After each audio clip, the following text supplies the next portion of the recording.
Okay.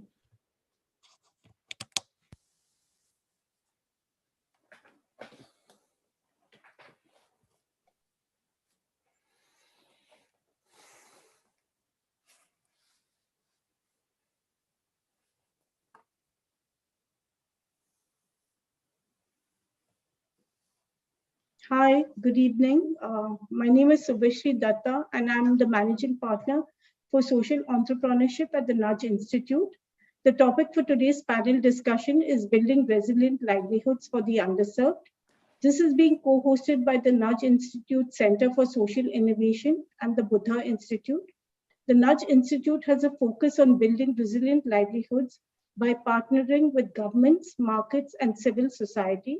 In support of this purpose, our social entrepreneurship programs, which include our Incubator and Accelerator programs, work with early stage entrepreneurs with a DNA of speed, scale, and innovation, whose work will create conditions for large-scale transformation in livelihoods.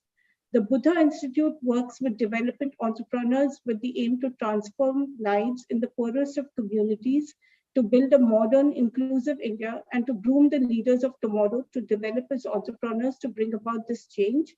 The Buddha Institute offers a complete ecosystem for young emerging leaders by giving them an opportunity to build development enterprises.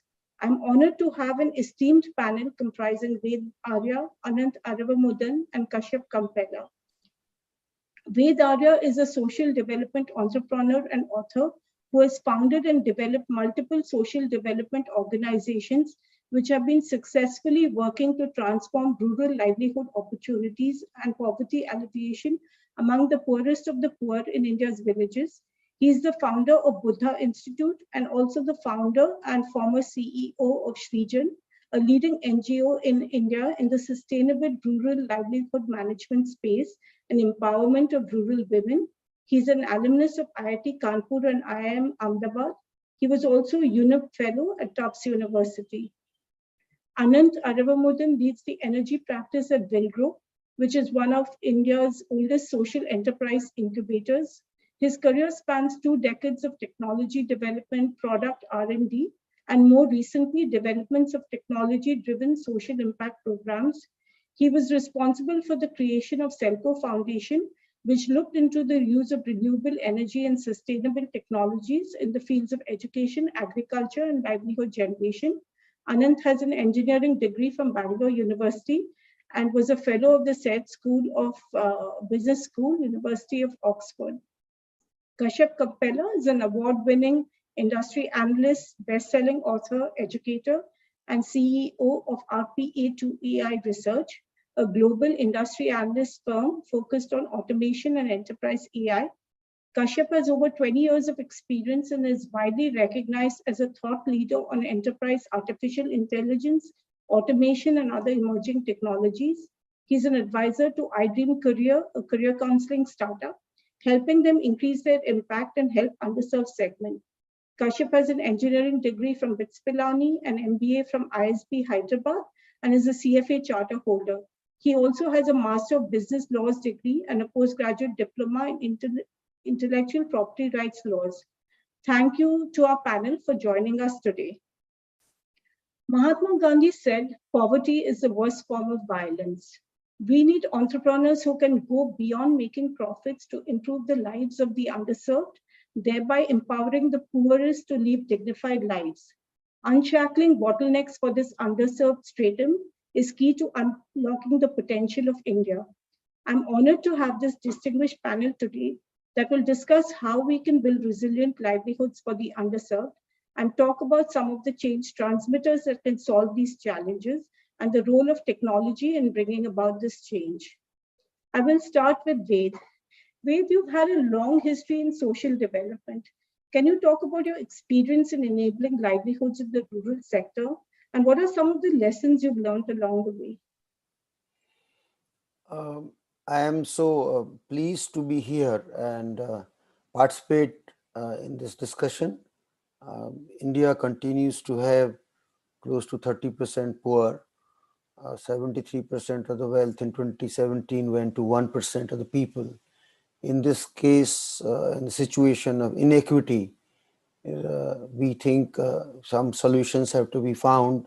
So at some stage, some point in India's history, we don't have people who are poor and live below the poverty line, even if you define it as $3 per day. I've been working in this space almost for 40 years. So I'm not sure, even though I've had long inning, my ideas are at all or relevant or anymore for young people. They have to come up with new ideas to solve old problem. Nonetheless, since you asked me this question, let me try and answer. One, so while working in rural areas with tribals, with Adivasis, with women, in some of our backward districts in Rajasthan, Madhya Pradesh, Chhattisgarh, Northeast, one thing that we learn, and it's pretty cliche, that you have to trust people, that you go, the education backgrounds you read out, I don't think all of which we have studied either at Oxford or at Bangalore University or at IIT is entirely or directly relevant.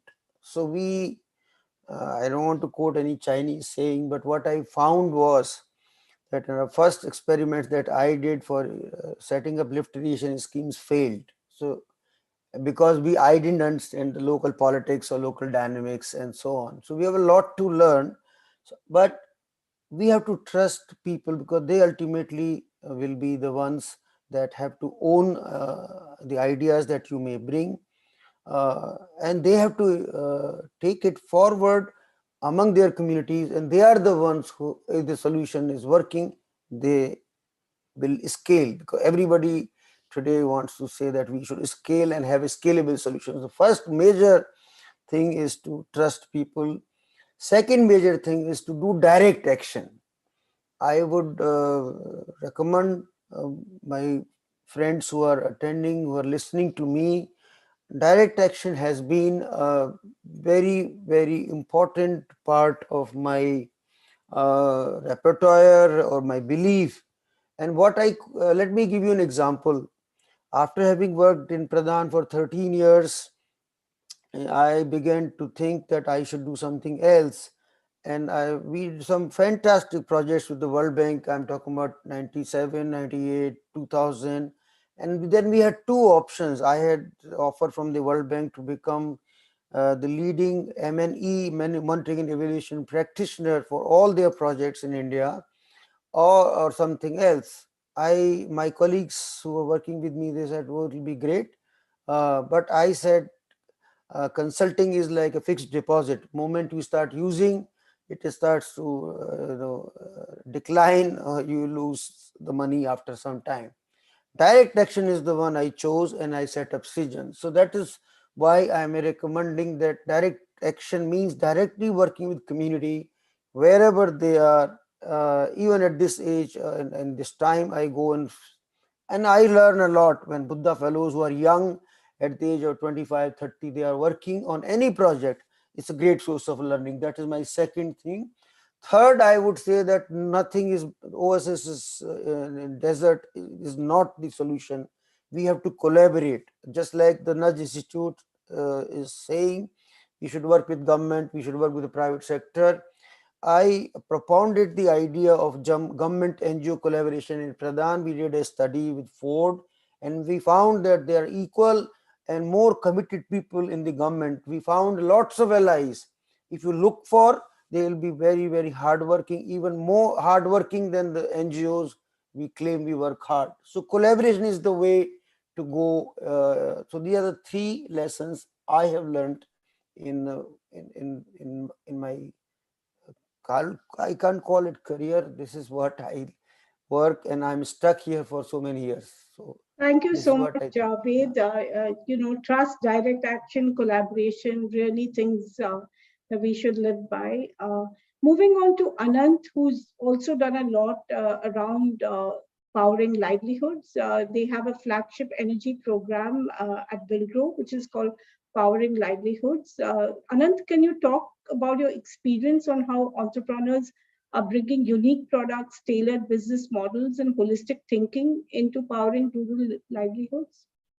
Thank you so much, Subhashree. Indeed, Villgro, in collaboration with CEW, runs a program called Powering Livelihoods, where the idea is to bring sustainable and income-generating opportunities via renewable energy to rural communities. Definitely, there are a lot of learnings, and I'll pick on the term holistic, which you raised, and that I think has come to the fore as we progress. It's been now nearly 2 years since we've been running this program. In the past, and I've been in the solar sector for a while now, the idea was to sell products and idea was to sell, solar energy, solar panels. But when it comes to livelihoods, I think most of our entrepreneurs have realized that that alone is not sufficient to create a resilient livelihood, right? And I think the key to that holistic thinking is to start understanding the value chain better and to participate in some way in the value chain itself. And that's where, this holistic thinking comes into play. And that's where the whole business model becomes much more viable. Let me illustrate with a couple of examples, right? Take the case of ରେଶମ, one of the enterprises in our portfolio, which is empowering livelihoods. ରେଶମ basically makes solar-powered silk reeling machines, which are primarily used in the wild silk area, that is Chhattisgarh, Jharkhand, Odisha, Assam, and so on. Now, when what they realized over time is, firstly, that there is a problem in the backward supply chain. That is, the silk cocoons are pretty scarce in many parts during many parts of the year. So ରେଶମ started going beyond just selling the machine, and they have now started playing a role in the procurement and sale of the cocoons, right? Similarly, on the forward linkage side, now what happens after the yarn is reeled, the silk yarn, it's a very high quality yarn, right? But somebody sitting in a remote village of Jharkhand or Chhattisgarh may not know how to sell this yarn in the market and get a good price for it. So often they are kind of cheated by some broker, and they don't realize the value.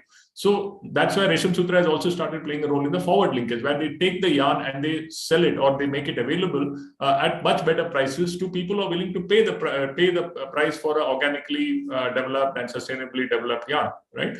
So this is where I think playing, when you bring in a holistic thinking, you're able to start playing a deeper and deeper role in the value chain. And that is how I think, in Powering Livelihoods, we have seen that these entrepreneurs are making a big difference. Another small example, and I'll stop, basically hydroponic fodder. One of our startups, HydroGreens, develops solar-powered hydroponic station, which is used to grow green fodder, which each unit can support about 4 heads of cattle.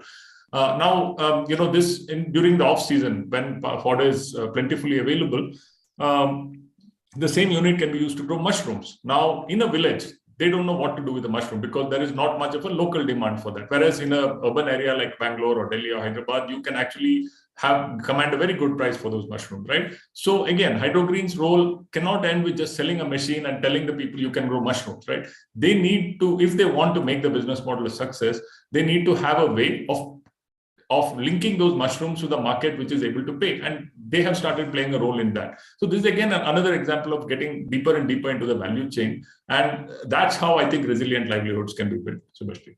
This is very interesting. I like your concept of thinking across the value chain, but I also think it's important that equitable distribution of the across the value chain, going to the farmer or the producer, is also important as we look at resilient livelihoods. Thank you, Ananth. Moving to Kashyap, technology is thought of kind of an evil in terms of livelihoods and taking away jobs. But what are your thoughts on how technology or AI can make a difference and an impact in job creation and sustainable livelihoods? Thank you, Subhashree, and thanks to the Nudge Institute and the Buddha Institute for having me here. Also, thanks to all those joining us today. So this is a very interesting question.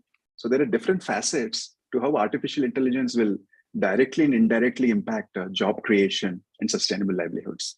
And particularly to understand this in the Indian context.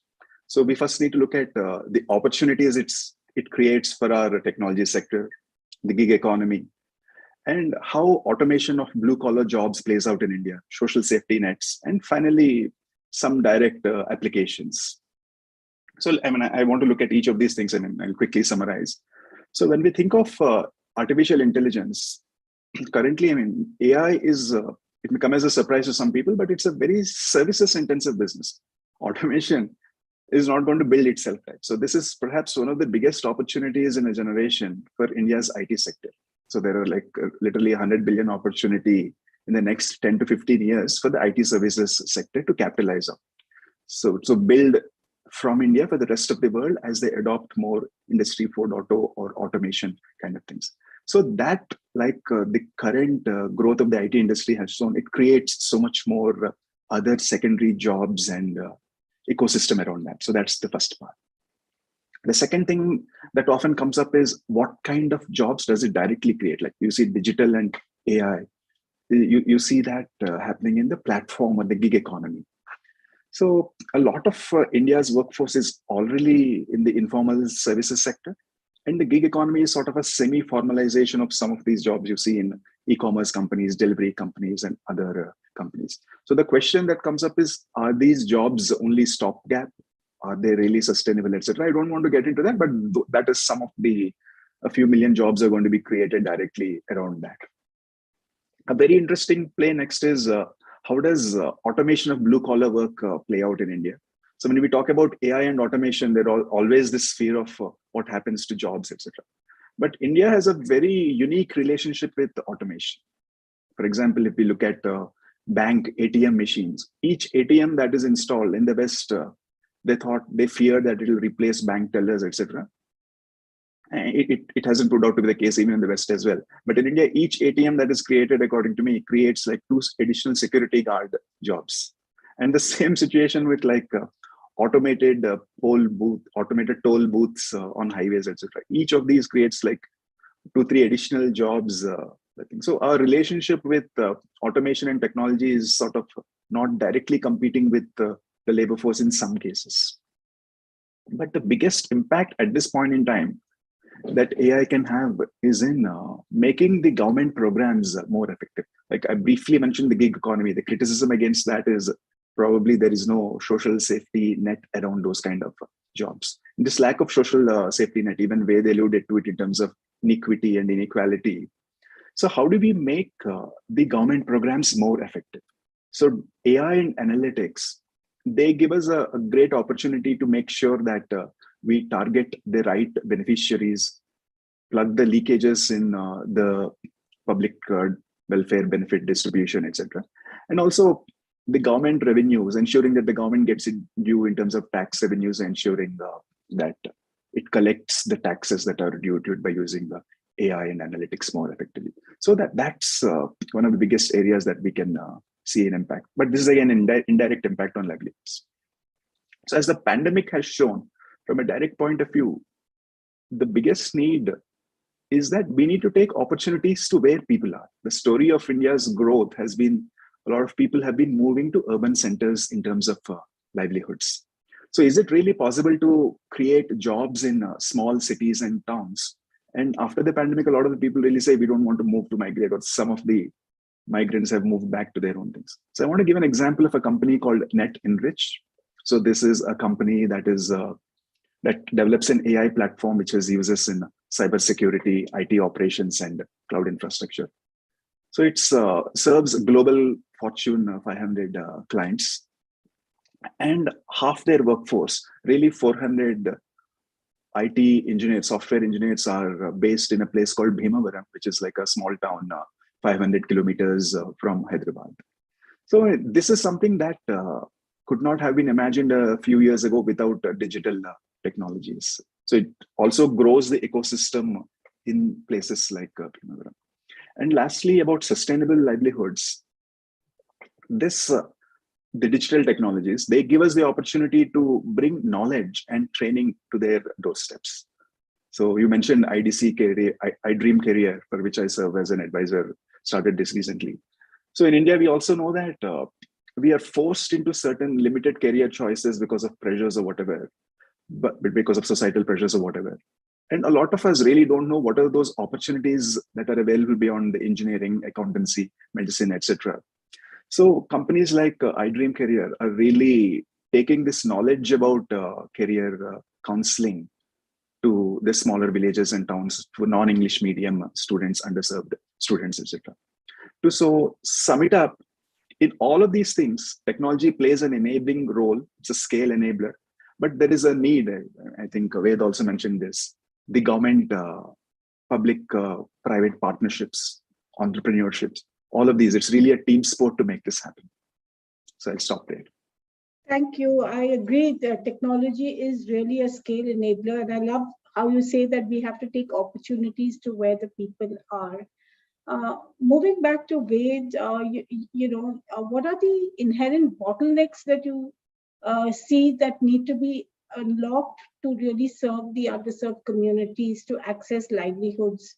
And what are your thoughts on solutions to solve agrarian distress in India? That's a big question, but would like you to take a stab at it. And I'm no authority on agrarian distress, and I don't want to go to any controversial areas. But it's very interesting. Some solutions already Kashyap has told us, Ananth has told us about the constraints and solutions, right?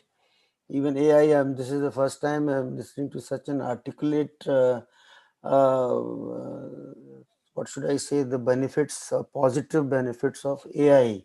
Although I'm sitting in a place where lots of companies or CEOs I'm meeting who are using AI for services. But what Kashyap you said, I totally agree, and I also like the fact that solar technology now increasingly used in Tassar, silkware, Pradhan worked. So I think one issue only I will talk about today, and there are lots of constraints. And even if I'm beaten black and blue, I'm going to say it. It is the government programs that are not reaching the last mile. And it is obvious that if you take Narega, for example, how many crores are we spending every year? In billion-dollar terms, we are spending $7 to $8 billion every year on it. And it's going on from 2005. We are in 2022. So imagine 15, 16, 17 years and multiply by $7 billion or amount, $100 billion we have spent on this. What have we to show for it? From my experience, it is a nice proportional distribution of the wealth that or money that taxpayers are paying. 30, 30, 40 is the ratio. You can say how much are the wage laborer is getting, how much are the sarpanch and the people are getting, how much is the government official getting. Make your own guesses. Here's a huge opportunity for us to make that program successful. So that is, I think, agrarian distress, if you relate it to that. Imagine if you can construct warehouses in every village, in every panchayat, then the rural producers, the farmers, and not only farmers, also the tribals who are living in the densely forested areas, they can also store their produce. They can store tamarind, they can store custard apple. Buddha Fellowship program is working with the tribals in the value chain. They can store millets, they can store wheat. So one thing I want to say is that we need to look at the large government programs. I'm only referring and alluding to one program, and in this is one program no government can take off if they are concerned about the people who are living in the rural areas, and agriculture continues to be a loss-making proposition. So that's one thing I want to say. Second, which already Ananth has talked about, we cannot talk about one part of the value chain.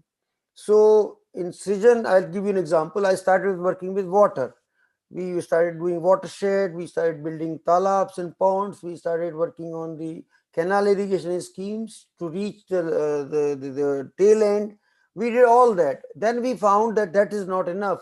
So we have to work on crops, because once you provide water and you provide a lot of water, then again people want to grow crops that are water hugging or water loving crops. Even wheat consumes so much water. Imagine they are growing paddy in Punjab. Punjab is actually a semi-arid area if you look at rainfall. But just because Bhagra Nagal water is available, and that is replicated across the country, so they start growing sugar cane. Look at Maharashtra, they start growing sugar cane. Western UP, now water table is going down. We are creating crisis for water. So we have to go for crops that will consume less water, like pomegranate I introduced in Madhya Pradesh. I started introducing mango and use drip irrigation. So we have to value what the God has given us. God has given us water, air, everything. We can't destroy soil. We are criminals in that sense. Human civilization. Somebody was saying in some lecture, this Thai the Buddhist monk, he's saying we are the human beings just arrived 5,000, 10,000, whatever number of years ago. Before that, they were animals. We think that we are giving something. We are taking back from the nature. We have to give back. So I think environment has to also get back into the equation. So we can't just say what man needs. Man, I mean the human civilization needs. We have to see plants, we have to see soil, we have to see beyond us. So and this is coming. We are seeing natural farming. We are seeing Subhash Palika techniques. So now ecology, just like solar, Ananth, you mentioned, we have to integrate what is given, God is given to us. We have to go back and create somewhere. I was walking here, there some truck saying re-ecology. That means recycling and ecology, they are combining. How beautiful word it is. So I think the solution is twofold. One is that we have to look at what government programs, humongous programs, can they reach the last mile? Second, can we integrate ecology and environment into our solutions? And I have not done it. I am happy to learn from Kashyap and Ananth in this. Thank you very much. Ananth is probably going to teach you with my next question, because he has been using strategies to address climate change mitigation, especially in the rural sector. So Ananth, can you talk about what you're doing there, and is this creating options for new livelihoods? Yes, indeed, Subhashree. So, when we started this climate action vertical at Villgro, and we are into kind of incubating startups, right? So a lot of people, we applied this livelihood lens across, saying that, we don't consider a startup, in this sector unless their product or their service is creating livelihoods, right? And a lot of people asked us why. I think the reasoning from our side was that, look, I mean, for climate action to be bottom up, to come from society, right? The society, the community has to see some value in it. And the best way to see value in climate action is that jobs are generated out of it. Now, over the last 2 years, I think, we are slowly building some traction there. And I'll give you some examples to show how, if you look at, just apply that lens and start looking at it, many of these solutions actually have a huge job creation potential. We've already spoken about the use of solar energy in creating livelihoods through the Powering Livelihoods program. I gave you examples of silk reeling. I gave you examples of hydroponic fodder growing, which allows, livestock to be reared even in very arid areas. We have examples of, say, cold storages, which can be, kept, be they biomass powered or solar powered, which can be placed right at the farm gate, and, you can get much better value for the produce. So many examples like that in the solar segment, right? But even if you look beyond that, like let's say on the EV, the electric vehicle, or the sustainable mobility sector, right? Often when you say electric vehicle, immediately people's thought goes to a Tesla or, to a Ola electric bike and so on. Yes, I mean, that is the more kind of flashy aspect of the electric vehicle revolution. But actually, if you look at it, there is a huge job creation potential there for, for very resilient and clean and green livelihoods, right? Today, if you see, the maximum sale of electric vehicle is happening in the three-wheeler segment. So it's the auto drivers, the e-rickshaw drivers, who are actually at the forefront of the EV revolution in India, and that's a huge job creation potential, right? And then if you look around the vehicle itself, the charging and the battery swapping technologies for electric vehicle actually has a potential to create jobs. So if you look at one of our startups, which is called 𝐁𝐮𝐢𝐥𝐝𝐢𝐧𝐠, what they aim to do is any kirana shop, which has a little bit of space in front where, bikes can be parked, they go and install a charging station, okay, which costs very little for the shop owner. It's almost negligible cost, but then they make, for every vehicle which comes, parks and gets charged, they make some money, and of course the company makes some money. So it's a win-win for everybody. So a bike owner electric bike owner can go and charge anywhere, because there are numerous such points. Every kirana shop, every mechanic shop is converted into into a charging point, the shop owner has now a new livelihood stream, which is very clean and green because they are promoting the electric vehicle revolution. And of course, the company makes money, right? So this is an example in the EV segment. Now take another segment which we at Villgro are active in, which is the waste to value segment, right? Now again, here also this is often overlooked as and we tend to neglect what a huge job creation potential there is. Everybody talks about the paddy burning or the straw burning problem in Delhi and how it creates pollution, but the same straw, one of our startup Structure is picking up and they are converting into panels. Okay, and these panels can be used in construction materials for as partition board, as false ceiling, and so on, and even for furniture. Right. So here again, there is an environmental benefit because this material which otherwise is burnt or it rots and releases methane, that is converted into something useful. There is a company with a successful business model, and they and their employees are getting livelihoods. But of course, the farmer who is selling it, they are also making money because that otherwise that is wasted, and now somebody is buying it from them. But most importantly, for this technology to convert from the paddy to the panel, right? This cannot be done centrally because nobody will transport paddy straw all the way from, say, Punjab to, say, Kerala or something like that. That cannot, in green technology, it cannot be done centrally. It has to be decentralized. The production unit has to come up right where the waste material is generated. And so this decentralization is built in to the lot of these, especially in the waste to value segment. And there is a huge, so many small entrepreneurs can come up who are making these panels. They just need a little bit of training on how to kind of do the process. But once that is done, so every small, say taluk headquarter, district headquarter can have the plants where these panel production can happen. So I think decentralization is also a very critical part of green technology, which is almost inbuilt into many of these business models. Yeah, I mean, I think, Subhashree, those are a few examples of how, climate action can indeed generate a lot of livelihoods. And this is really what we call the green economy today. That's great. And clearly it is creating opportunities across India and being very hyper-local. Kashyap, can you talk about technology? You talked about technology being a scale enabler. How do you think ONDC will help digitize the entire value chain, encourage suppliers' inclusion, systemize operations, and enhance value to customers? Do you think we need changes at the ecosystem level due to initiatives such as ONDC? Well, that's a fascinating question. So for those of you who haven't heard of ONDC, it's an initiative by the Government of India to create an open platform for e-commerce in India. So there are buyers on one side, the demand side, and there are suppliers and intermediaries. So following up from the successful UPI, where the government has created the necessary technology infrastructure, so they want to do the same thing with e-commerce. So to understand ONDC, there are a lot of reasons the government has put forth in terms of why they want to do this thing. I also want to provide additional context. So if you look at what has happened in India, in the West, with the rise of organized retail. So there is organized retail and there is online retail. So when big box retailers came up in the West, a lot of independent or small businesses went out of business. That's one of the reasons. And when online, some of that organized retail shifted to online, then again, a lot more small businesses went out of things. If you look at the structure of, so using that as the context, if you look at the structure of the Indian retail, only, less than 10% of retail in India is organized. If you look at online retail, that is less than 2 to 3%, so very small numbers at this point in time. Like retail itself is like trillions, but the percentage of organized retail within that and online retail is very small. So now the worry is that as online retail keeps growing, will the small businesses that are the backbone of the Indian economy be marginalized? Is there a way for them to?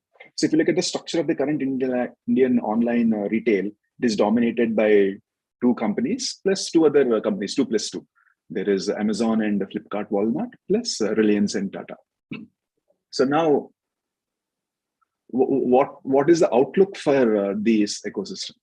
So India wants to become a $5 trillion economy in the next few years. And Ananth, really, the theme in Ananth's thing is that there is a lot of physical infrastructure that is needed to make that happen.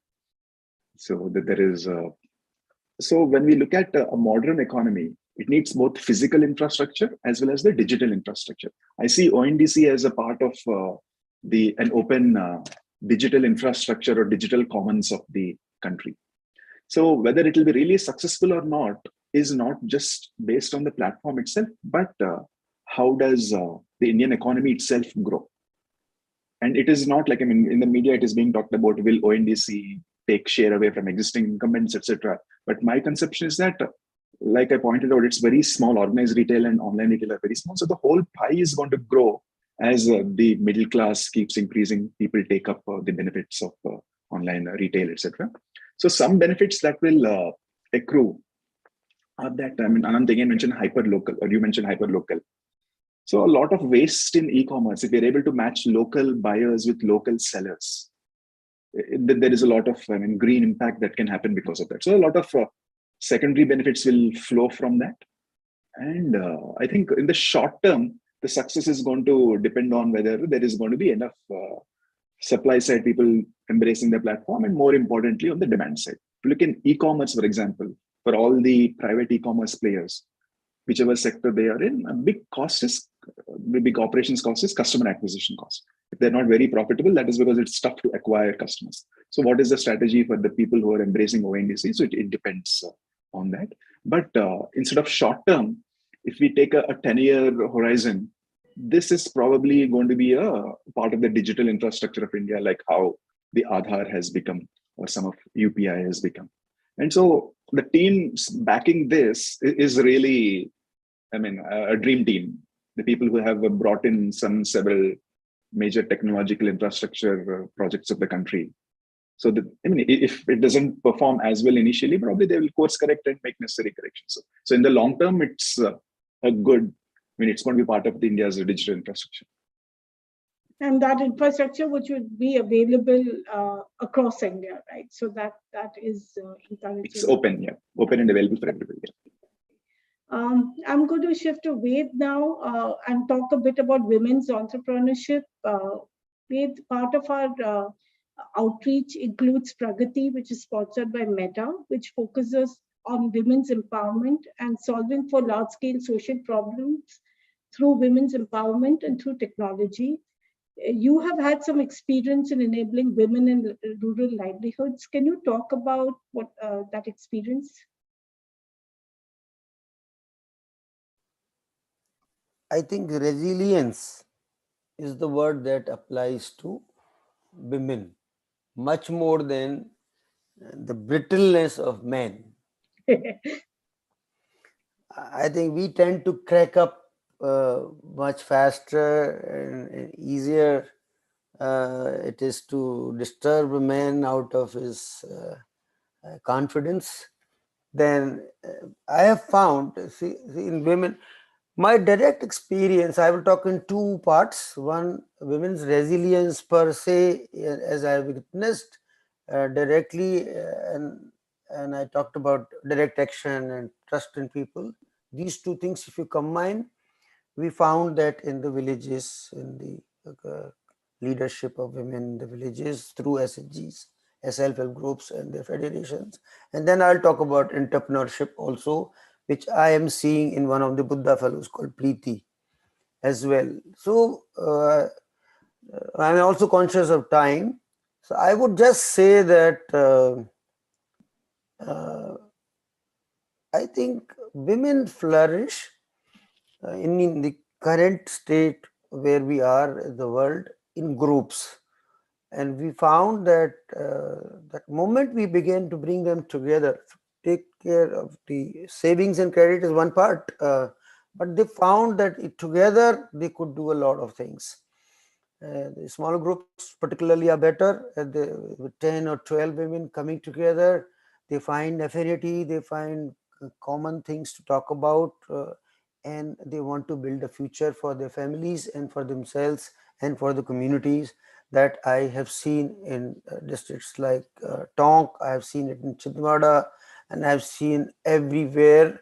And to give a number to it, now the SHGs in India have 10 crore women. 10 crore women, out of that 7 or 8 crore will be with the government program, National Rural Livelihood Mission, and rest are promoted by 𝐿𝐿, Pradhan, or all the other. Mairada was another major pioneer in that. Wherever you see that they are showing courage in breaking thekas of liquor or forcing the collector to place a teacher when teacher is not coming to school, and several in then I come to now the entrepreneurship part. In the several former producer organizations and my own FPOs in 𝐿𝐿 have been more all women. It's led by women, it's driven by women, it's businesses by women. So dairy program was led by Maitri in Talk, and that was recently awarded by somebody, one of the top regionally. So we did 5 crore rupees of business. They could give the price for milk that Rajasthan, whatever dairy federation could, RCDF could not give equivalent to Amul, and local Dudia forget it, or local other private companies forget it. And half of our collection centers were run by women. So people who think that women do not have the capacity to, they are illiterate, they cannot manage PCO booth, somebody mentioned, or solar technology panels, etc. Whatever it is, I find them, it's evident that women are not just multitaskers, they can take courage to manage public entities like the federations. And in one time I saw when the Panchayat elections were held in Rajasthan and Madhya Pradesh, 200 of our SHG members and leaders were elected, sarpanches and panches, and they are doing remarkable job in REGA to get money in the hands of the poor job card holders in Narega. So that is part one. I don't have to talk too much about that. It's almost like self-evident. You will see that. And second, I find that in entrepreneurship, we have only 1 out of 8 Buddha fellows, so I'm not very good at it. But going forward, we want to at least have 25% entrepreneurs. Preeti Singh is an IIT Kharagpur graduate, and she says that I was taught by my professor to be a job creator. She joined 𝐿𝐿, but in 2 years' time, she felt very restless. She started to collect farmers' produce from the villages around Pune and Bombay and started selling it in Bombay's societies and so on. And she found that still she had to learn some more lessons. She joined Buddha Fellowship. Today, in Uttar Pradesh, what she's doing amazing. She is teaching young girls yet to be married of Mirzapur, Gorakhpur, Varanasi in gig economy skills. She's teaching them photography, she's teaching them blog writing, she's teaching them whatever coaching and for various exams on internet. 750 girls, she's already done that. So they are in tier 2, tier 3 cities. Most of the work, often these opportunities for women are in the urban areas, are available in the tier 1, that means Lucknow and Bombay and so on. She's reached out to girls. Tomorrow when they get married, they will be earning independently. Imagine a Yadav household, imagine even a poor Brahmin household. They will be independent financial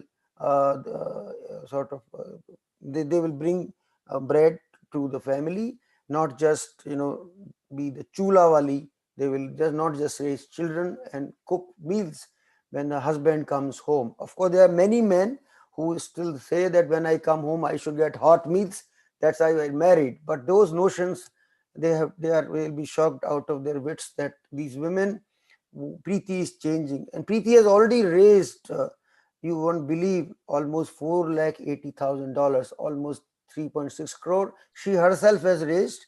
And so I just giving one example of women entrepreneurship I myself see in the Buddha Fellowship program. Thank you. Thank you. Actually, we have quite a few women entrepreneurs in our programs as well, who are also encouraging young ladies and high school pass outs to join the workforce with 21st century skills. So I think there's only one way forward in pushing women ahead, and it's good that organizations such as ours and yours are pushing the needle on women's entrepreneurship. Ananth, as we talk about change transmitters, What are some of the financial solutions that can provide more agency to the underserved? Very interesting question, Subhashree. So, at Villgro, we provide incubation, which means that, as part of our incubation, we do help our startups get access to markets and access to finance. But one of the recurring themes and recurring questions from our startups was, look, I can get finance. I'm capable, we are more structured, more formal. We can go to a bank, we can, go to a NBFC, get loans, we can go and get equity funding.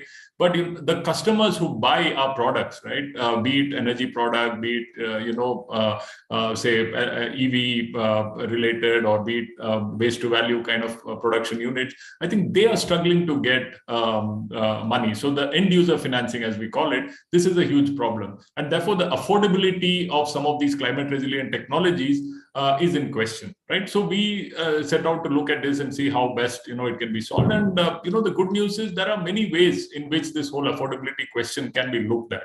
I'll just give a few examples. I don't claim to have all the answers. It is still a tough problem. It still needs to be cracked. But one example of how this affordability problem is approached is, to convert from a product to a service model, right? Again, taking the example of the cold storage, which I told you about today, Government of India is promoting in a big way the farm gate cold storage. And when you say farm gate, obviously power becomes a problem. It should be a solar powered or a biomass powered cold storage, which already, as I mentioned, are in our portfolio.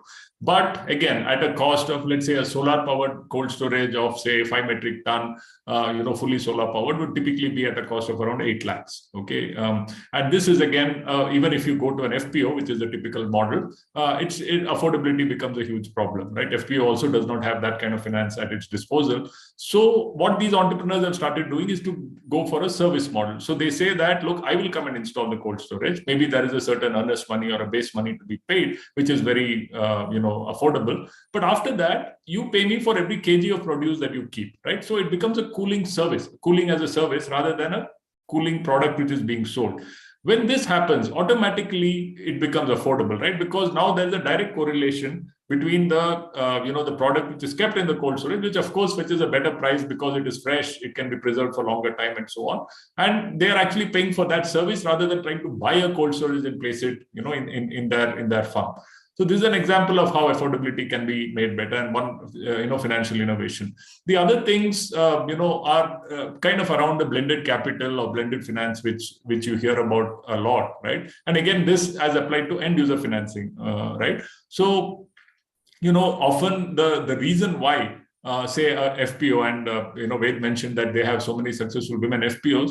I'm quite sure that it is quite difficult even for these FPOs, however well managed, however well run they are, to get access to finance from a formal, through formal channels. And the reason often cited is that these are in remote areas. We don't have representatives to go and do the credit checking. So the risk assessment typically comes out negative, right? Even if their credit rating is reasonable, or especially when they are in a kind of a zero credit rating where they are yet to enter into financial transaction, nobody wants to lend.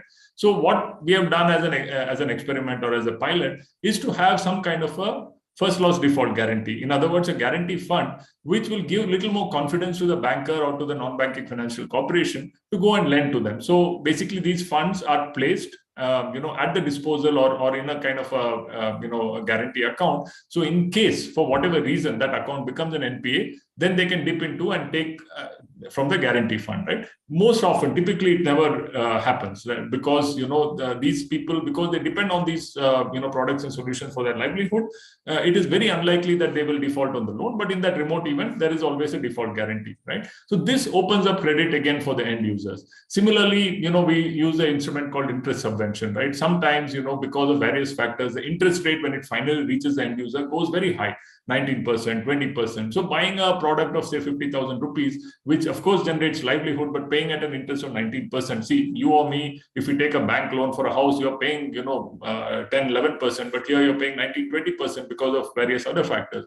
So there maybe, some philanthropic capital can be used to subvent the interest, provided, the regularity of paying the EMIs is done. So this is another example. So I think it just calls for a little imagination, a little thinking through these business models to understand how best, the affordability question can be addressed. And we have seen and we have shown in practice that this can be done, Subhashree.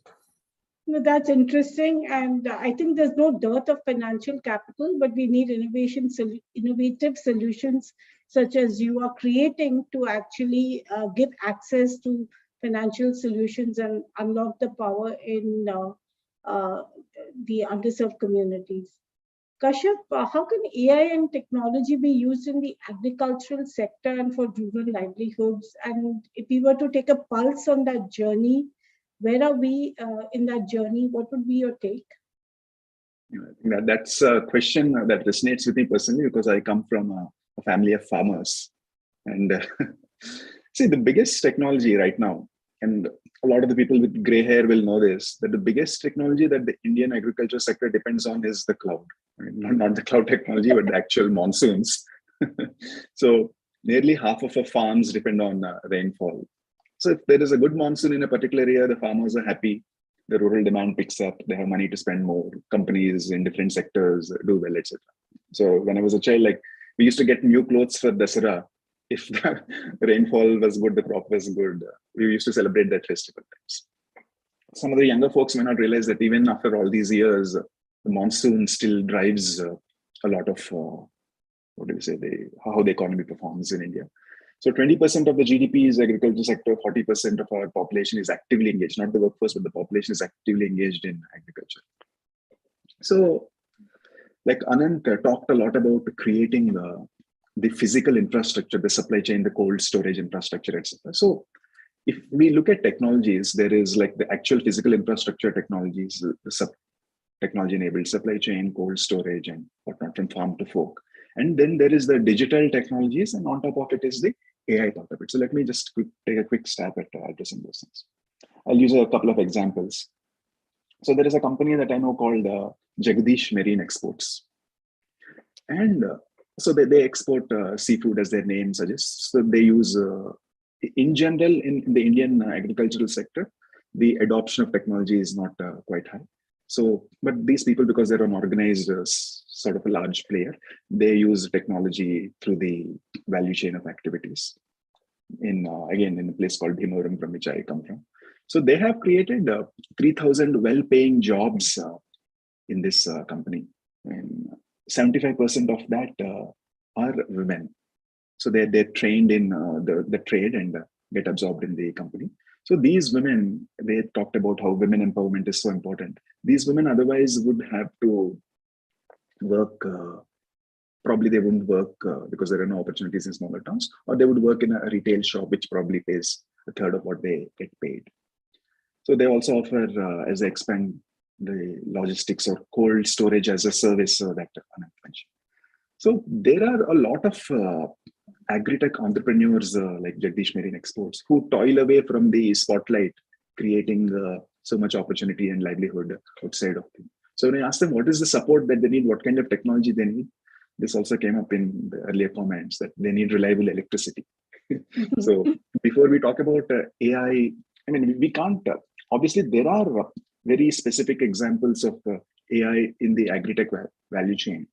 For example, there are more than 1,200 startups in India which are trying to use AI and digital technologies to go after different pain points. But we need more fundamental technologies before we get there. So another company that comes to mind is this company called Villgro Foods, which is a regular, I mean, it's also a profitable startup backed by regular venture capital, but also it's doing a lot of impact and sustainability as an outcome of what they do. So they're building technology-enabled infrastructure for the supply chain, for storage, etc. And again, they filed a lot of patents. So these are the kind of startups or companies that you see coming up in the sector going forward. As to AI itself, the Indian government has an initiative called IDEA, India Digital Ecosystem of Agriculture, where they have plans on how to do macro and micro crop planning, how to do cultivation, how to improve supply chain and market outreach or market connect for the farmers, quality and testing and traceability. All of this enabled by interoperable standards and data.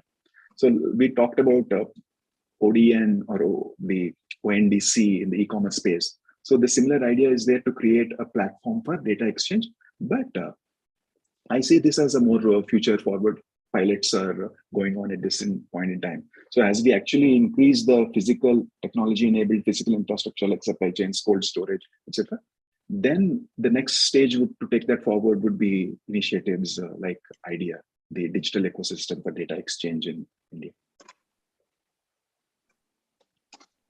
Thank you. Actually, we are close to time, so I'll ask one final question of all the panelists. What kind of entrepreneurs do you think we need to bring about change in resilient livelihoods? And what is your advice to these entrepreneurs? Ved, you can go first. You asked the last question, which is the most important one, because any forward movement in India or anywhere in the world is to be pushed by young people, and they are, in my view, have to be entrepreneurs. I think entrepreneur is a very broad term, so we can't bracket it, slot it in any particular way. So let me apply entrepreneurs, as you are asking, to the field of resilient livelihoods. And I want to add the word resilient livelihoods at the bottom of the pyramid or at the last mile. That's what at least I am very, very concerned about. I am not concerned. I'm concerned about air quality of Delhi where I live. But as far as Buddha Institute is concerned, we are concerned about using entrepreneurial way to remove poverty, which is at the last mile, where Narega jobs have to be given to make the point. What kind of entrepreneurs will succeed? Some things are obvious, but it's a conclusion of all the answers that today we are talking about. One other personal characteristics wise, we are looking for people who are, and we find those who are successful, those who have grit and determination, plus commitment to bring about change in social reality of India. Today, if we are talking about 20% of GDP is from agriculture, it is because agriculture is a loss-making proposition. Can we build, and is always in any economics, any macroeconomics, you find lesser the proportion of agriculture contribution to GDP, better that country is called developed country.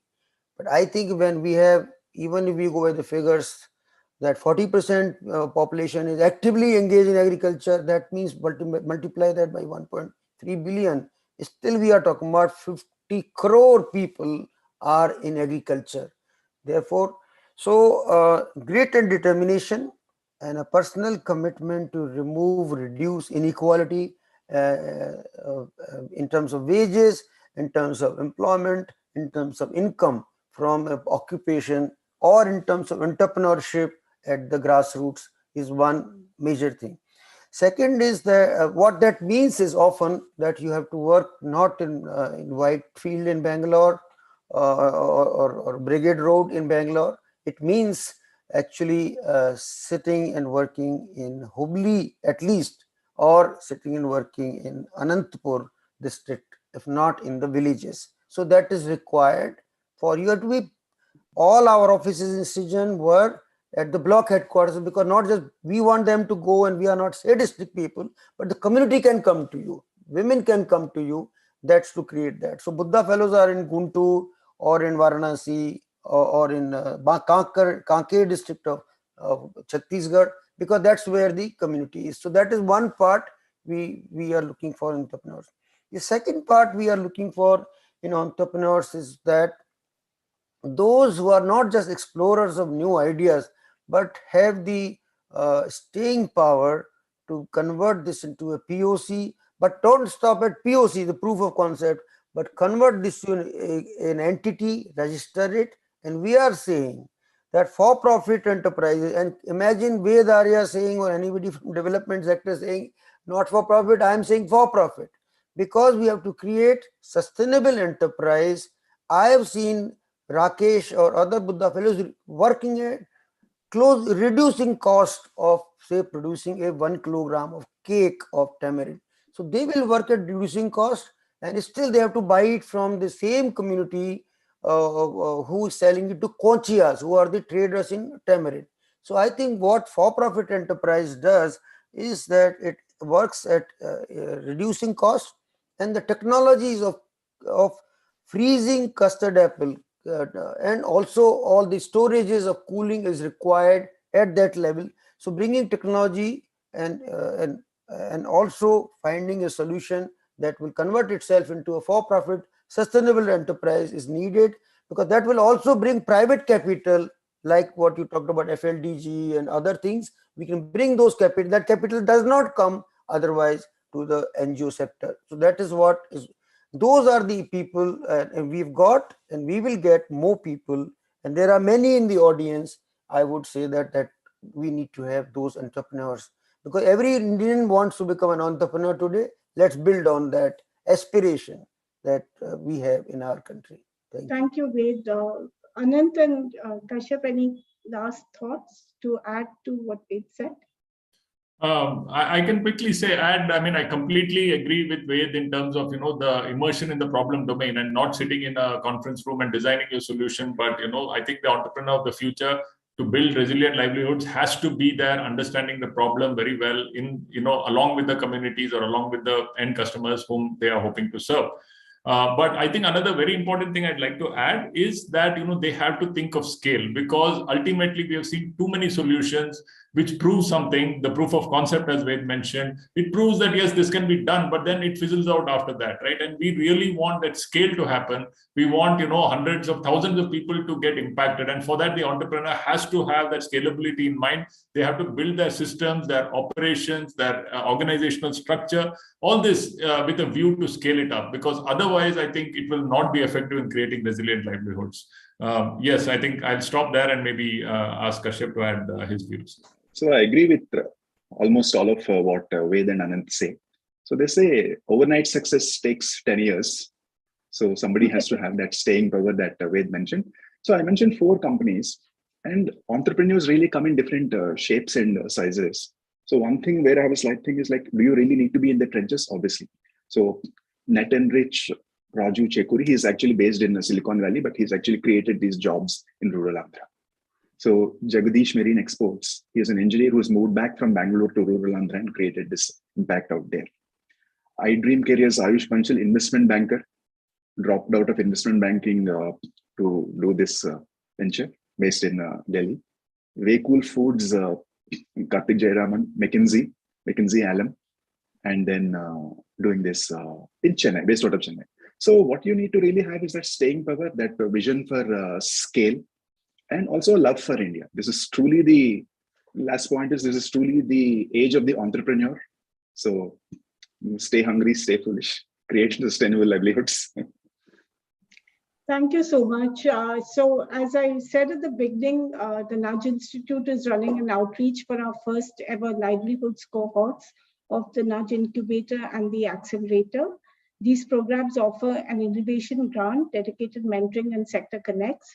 The Buddha Institute is also inviting applications for its fellowship program, which builds capacity by linking the fellows with the rural community, unlocking grants and private capital, and providing mentoring and enabling access to labs and facilities. We encourage entrepreneurs that are looking to find solutions for resilient livelihoods to apply. Links to the relevant outreaches are provided in the chat box.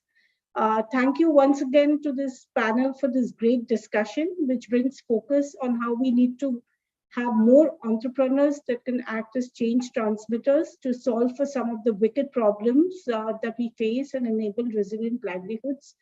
Good evening to all, and thank you for your time. Thank you very much. Thank you. Thank you very much. Thank you all. Thank you, Subhashree. And good meeting you, Ananth and Kashyap.